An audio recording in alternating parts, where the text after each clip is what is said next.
It's been over a month since the Marawi crisis. Many might think this is taking a toll on the economic growth of the country, but some economists believe otherwise. Our Rex Remitio reports.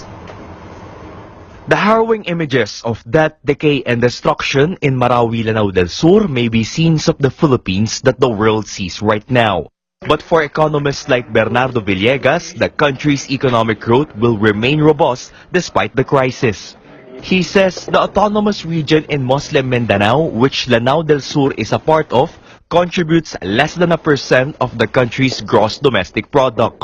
Now, I can assure you from more than 40 years of forecasting the economy that the 6 to 7% growth in GDP that we're experiencing, at least over the last 5 years, will be sustained. What will cushion the impact of the Marawi crisis are the consistent cash remittances from overseas Filipino workers. OFW remittances hit a record high of $28 billion in 2016. OFW families buy needs and wants with these remittances, which in turn provide constant revenues for businesses. Another key factor for the economy's solid growth is the business process outsourcing industry, which provides Filipinos with relatively higher salaries. If there's one sector that's hardest hit by the Marawi crisis, it's tourism.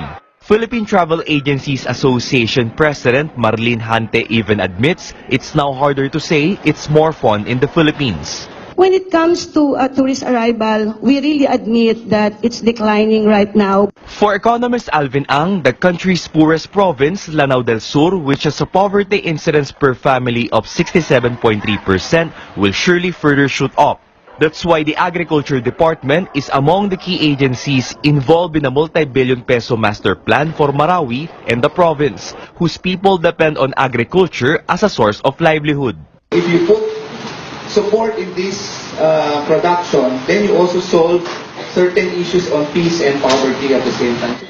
Even as trade and business view the Marawi crisis as an isolated incident with little impact on GDP and investment, economists hope that the government resolves this soonest before it has a chance to negatively affect the economy. Rex Remitio, CNN, Philippines.